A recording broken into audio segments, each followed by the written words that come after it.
BCA second, Environmental Studies, compulsory paper, semester 4th. In this last lecture, we see fertilizers and pesticide problem, and then now energy resource. ऊर्जेची वाढती मागणी. ऊर्जा नैसर्गिक साधन संपत्तीपैकी एक साधन संपत्ती आहे आणि याचा वापर दिवसेंदिवस कुठल्या कुठल्या कारणासाठी वाढत आहे आणि निसर्गामध्ये उपलब्ध ऊर्जेपैकी किती ऊर्जा शिल्लक आहे ही या शॉर्ट नोट आहे. या शॉर्ट नोट पैकी ऑब्जेक्टिव्ह म्हणजे आहे त्या ऑब्जेक्टिव्ह त्यावेळेस देईन मी. बहुतेक ऑब्जेक्टिव्ह टाईपच होईल परीक्षा, काही माहित नाही अजून, पण दोन्ही पद्धतीची तयारी आपण केलेली बरी. शॉर्ट नोट थेअरीचं सगळं जे आहे ते कंप्लीट करते आहे. Energy resource. Energy is one of the central issue of the 21st century. Development of any country largely relies on the energy use. Energy is the vital force powering business, manufacturing and transportation of goods and services to serve world economics. We find a large variation in the per capita energy use between developed and developing countries. Energy supply and demand plays an increasingly vital role in the national security and economic output. ऊर्जेची मागणी आहे. ऊर्जेची मागणी ही दिवसेंदिवस वाढत आहे. हा central issue आहे हा 21st सेंचुरी मधला आपल्या, आणि खूप मोठ्या प्रमाणामध्ये ऊर्जेची मागणी आहे. इंडस्ट्रीसाठी आहे, त्याच्यानंतर घरगुती वापराच्यासाठी आहे. घरगुती वापरासाठी तर ऊर्जेचा खूप मोठ्या प्रमाणामध्ये वापर केला जातो. ही ऊर्जा वेगवेगळ्या कारणासाठी आपल्याला लागत असते. त्याच्यामध्ये जेवढी उपकरणं आहेत तेवढ्या उपकरणं आपल्याला चार्ज करावी लागत असतात, तेवढ्या उपकरणाच्यासाठी ऊर्जा लागत असते. त्यामुळे ऊर्जा संसाधन आहे, ऊर्जा संसाधनाची कमतरता भासत आहे. Growing energy need.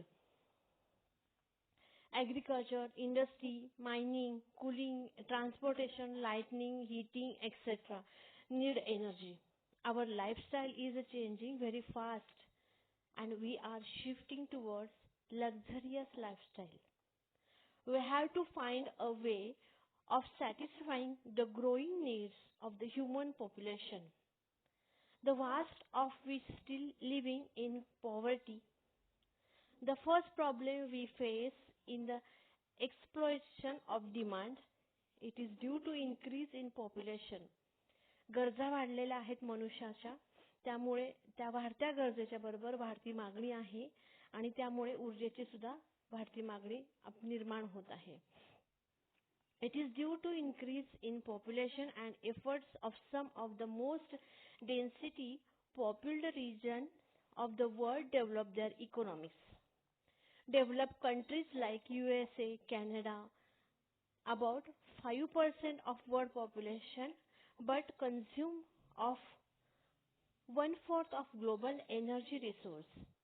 An average person there consumes 300 GJ, means gigajoules, of energy per year. By contrast, an average man in a poor country like Bhutan, Nepal or Ethiopia consumes less than 1 GJ, gigajoules, means in a year. The World Energy Council forecast that global energy consumption will rise by 50% between 1990 and 2020. And this will only be a knowing of the gap between 1990 and 2020. The word only be partial knowing of the gap between the developing and industrialized world's energy use. Fortunately, there are not abundant immediate energy resource. 20 years of coal reserve, 40 years of oil and 70 years of gas. मग आपल्याला काय करायचंय ना, आपल्यापर्यंत ही आहे नैसर्गिक साधन संपत्ती, ह्या नॅचरल रिसोर्स आहे, 200 वर्ष पुरेल इतका कोळसा, 40 वर्ष पुरेल एवढा ऑइल आहे आणि 70 वर्ष पुरेल एवढा गॅस आहे. मग आपल्या आपल्या पिढीसाठी तर आवश्यक आहे हे पुरतं आहे. मग आपल्याला काय करायचं? तर अशा पद्धतीचाच विचार केल्यामुळे नैसर्गिक साधन संपत्ती ही कमी कमी होत आहे. नैसर्गिक साधन संपत्तीचा ऱ्हास होत आहे. We see the we see that the unequal distribution of hydrocarbon resource around the world is already a cause of global conflict. Never this never this the fossil fuel are still used a transport many other fuel needs and more than the 60% of global electricity generation since 1992 Rio submit carbon dioxide emissions have increased by an average of 100 million tons a year. This presents enormous changes to the human society. अशा प्रकारे म्हणजे ह्याचं to the कन्क्लूज थोडंसं मराठीतनं सांगते समजण्यासाठी. ऊर्जेची वाढती मागणी शेती, उद्योग, खाणकाम, दळणवळण, प्रकाश आणि उष्णता याच्यासाठी ऊर्जेची सतत गरज असते.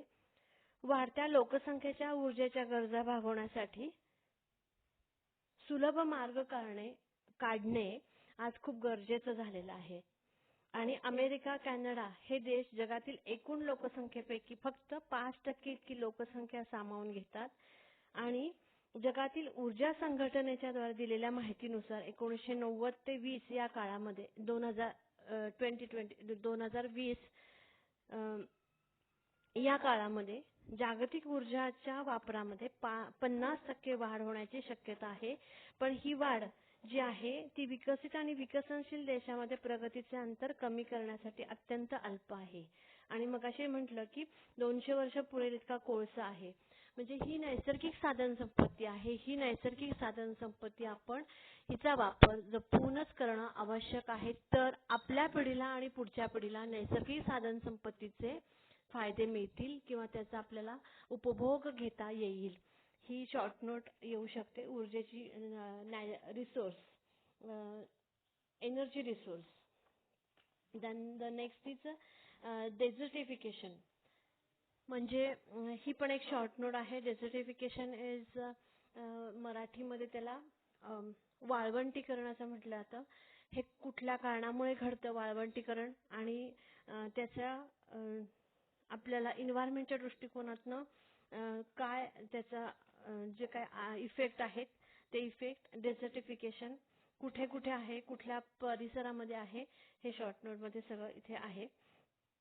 Desertification is a systematic process of conversion of the productive land to unproductive arid land.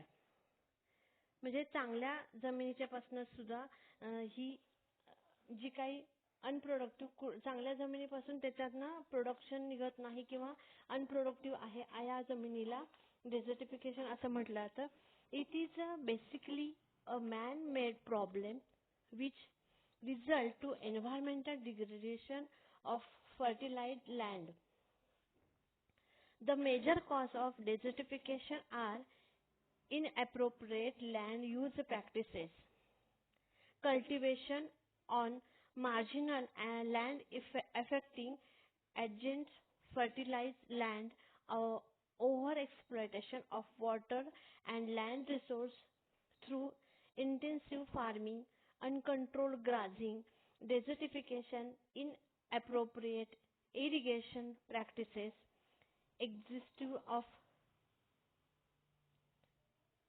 agriculture and pesticides, chemical fertilizers and pesticides, and the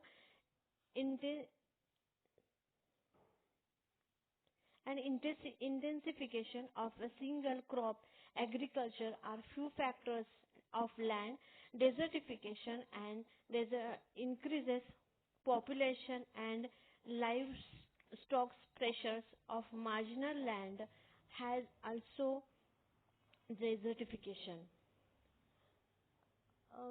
मुख्यतः थोडंसं त्याचं कन्क्लुजन इन मराठीमध्ये, कारण आपल्याला दोन्हीकडून समजून घेऊन लिहायचा आहे पेपर. तर डेझर्टिफिकेशन मुख्यत्वे करून म्हणजे जी जनावरांची चरण्यासाठी येतात कुरणाच्या वरती किंवा जमिनीच्या वरती, त्यांच्या खुरांनी सुद्धा जमिनी ज्या आहेत त्या जमिनी नापीक बनतात.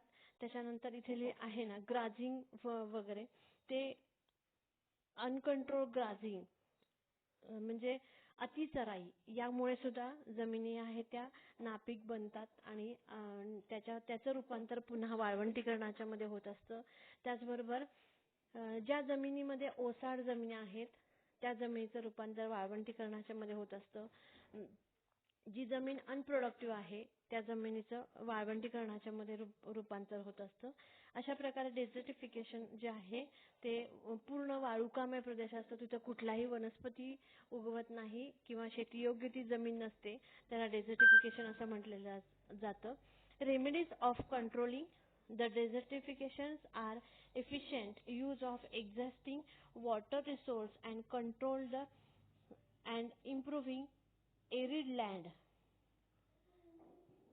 Construction of a large scale green wall around the large desert of the world to product sand movements. The light against the desertification requires the joint involvement the local communities, governments and all sectors of civil society in the elaboration of implementation of sustainable development and poverty reduce strategies. हे डेझर्टिफिकेशन कमी करण्यासाठी green wall, त्याच्यानंतर ती जमीन योग्य ते जमीन पिकण्यासाठी योग्य करणे, ह्या उपाययोजना डेझर्टिफिकेशन साठी आपण करू शकतो किंवा केल्या जातात. त्याच्यानंतर गव्हर्नमेंटच्या कडनं किंवा सिव्हिल सोसायटी याच्या माध्यमाच्या मधनं ह्या जमिनी ज्या आहेत ते आणि शाश्वत विकासाच्या दृष्टिकोनातून वाळवंटीकरण कमी करणं आवश्यक आहे. ह्या दोन्ही शॉर्ट नोट इथे सांगितल्या. पुढच्या वेळेला ऑब्जेक्टिव्ह टाईपचे जे काही क्वेश्चन असतील ते क्वेश्चन मी फोटो काढून देते, म्हणजे दोन्ही पद्धतीची तयारी करता येईल. थेरी शॉर्ट नोट क्वेश्चन्स असेल तर, आणि पुन्हा ऑब्जेक्टिव्ह जर असेल एक्झाम होणार आहे तर ते पण पुढच्या वेळेला ऑब्जेक्टिव्ह टाईपचे क्वेश्चन देते. ठीक आहे, थँक्यू.